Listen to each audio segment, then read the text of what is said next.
রাজু একজন অল্প বয়সী সেলসম্যান। সে উৎসাহী এবং উচ্চাকাঙ্ক্ষী। এ কারণে সে যে সুপার শপে কাজ করে সেখানে তাকে ভালো বেতন দিয়ে রাখা হয়েছে। দোকানের মালিক তার উৎসাহ এবং গ্রাহকদের সাথে ভালো আচরণ খুবই পছন্দ করে।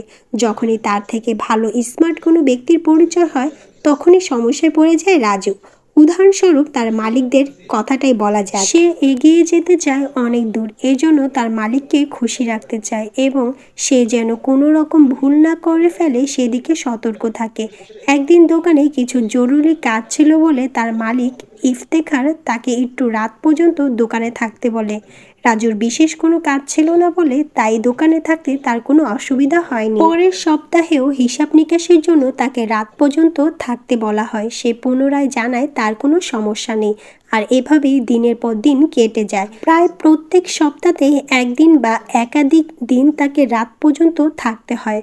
রাজুর বন্ধুরা তাকে জিজ্ঞাসা করে ওভারটাইমের জন্য সে আলাদা করে কত টাকা পায়। সে বলে কোনোদিন ওভারটাইমের জন্য সে টাকা চায়নি। সে নিজের কাজ মনে করে রাত পর্যন্ত দোকানে থাকে। তার বন্ধুরা তার কথা মেনে নিতে পারে না। একদিন তার মালিক তাকে রাত পর্যন্ত দোকানে থাকতে বলে। এ কারণে সে তার বন্ধুর জন্মদিনে পার্টিতে যেতে পারে না। এই প্রথম সে সমস্যা অনুভব করে।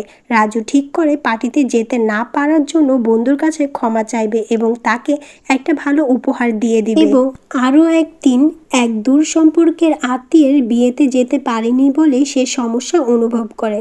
এখন রাজু বুঝে নেয় যে সে আর কাউকে কোনো রকম প্রতিশ্রুতি দিতে পারবে না, কারণ যে কোনো দিন তাকে অনেক রাত পর্যন্ত দোকানে থাকতে হতে পারে। এভাবেই সময় কাটতে থাকে। রাজু দেখে তার বন্ধুরা আর কোনো অনুষ্ঠানেই তাকে ডাকে না।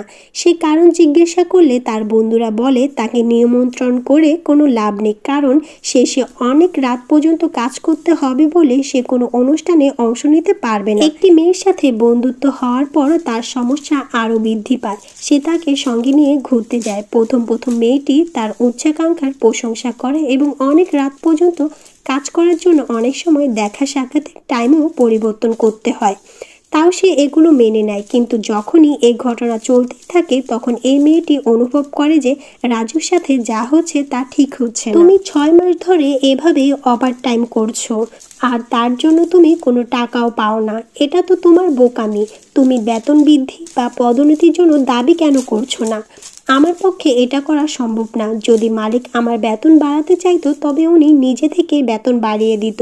উনি চান আমি রাত পর্যন্ত দোকানে থাকি, আর যদি আমি থাকতে রাজি না হই তবে সে অন্য কাউকে রেখে দেবে। আমার মতো বহু লোক এদিক ওদিক ঘুরে বেড়াচ্ছে। কি অদ্ভুত কথা বলছো। তুমি চাইতেই পারো, চাইলে তোমাকে চাকরি থেকে বের করে দেবে কেন? এটা তুমি নিজেও জানো না। এমনটা করলে উনি আমাকে খারাপ ভাবতে পারে। তাহলে উনি আমাকে আর একদমই পছন্দ করবে না। তিনি এমনিতেই আমার সাথে খোলামেলা কথা বলে না। তার চোখে মুখে সর্বদা একটা রাগ ভাব থাকে। রাজু এটা ভাবে যে তার মালিক কি ভাববে। সে এটাও জানে যে তার মালিক কি করতে পারে। সে মনে মনে সম্পূর্ণ পরিস্থিতির একটা কাল্পনিক দৃশ্য এঁকে নিয়েছে। কিভাবে এত কিছু জানলো? সে কোনোদিনও তার মালিককে বেতন বাড়ানোর কথা বলেনি।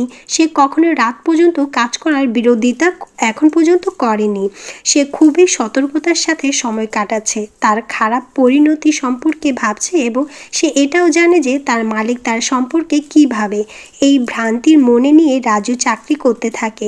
সে ওভারটাইমের অতিরিক্ত টাকা চাইতো না, কারণ তার মনে হতো ওভারটাইম করলে দায়িত্ব বৃদ্ধি পায়। আর সে এটা ভাবতো যে যদি ওভারটাইমের পরিবর্তে সে টাকা পয়সা চায় তবে তাকে চাকরি থেকে বের করে দেওয়া হবে। সে এটাও কল্পনা করে নিয়েছে যে তার মালিক তাকে পছন্দ করে না, আর সেই কারণে সে বিরোধিতা করার চেষ্টা করে। রাজুর ভেতরের ভয় এতটাই চেপে বসে গিয়েছিল যে তার মতো কর্মচারী পেয়ে তার মালিক কতটা খুশি হতে পারে সে কথা সে কখনো ভাবতই না। তার মালিক ছিল একজন চতুর ব্যবসায়ী।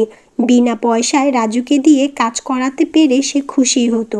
সে ঠিক করে নিয়েছে যতদিন না রাজু বেতন বৃদ্ধির কথা বলবে ততদিন সে বেতন বাড়াবে না। কিন্তু সে ঠিক করে ফেলেছিল যে এইবার উৎসবের সময় সে রাজুকে ভালো টাকা বোনাস দেবে। আসলে সে রাজুকে খুবই পছন্দ করে এবং সে চায় রাজু তার সাথে দীর্ঘদিন ধরে কাজ করে যাক। কিন্তু রাজু তা জানতো না। সে ভাবতো মালিক তাকে পছন্দ করে না। রাজু ভাবে সে সর্বদাই রেগে থাকে, কিন্তু তার অন্যান্য বহু সহকর্মীরাই জানে যে অত্যাধিক ব্যস্ত থাকার কারণে তার মুখ সর্বদা গম্ভীর থাকে। রাজুর প্রেমিকা তাকে বোঝানোর পর সে একদিন মালিকের সাথে কথা বলে। তখন সে জানতে পারে তার ধারণা কতটা ভুল ছিল। যদি সে দীর্ঘকাল ধরে দ্বিধার মধ্যেই থাকতো এবং মালিকের সাথে কথা না বলতো, তবে হয়তো তাকে চাকরি ছেড়ে যাওয়ার কথা ভাবতে হতো। আর সে জানতেও পারতো না তার মনে যে কাল্পনিক ছবি রয়েছে তা বাস্তবতা থেকে সম্পূর্ণ ভিন্ন।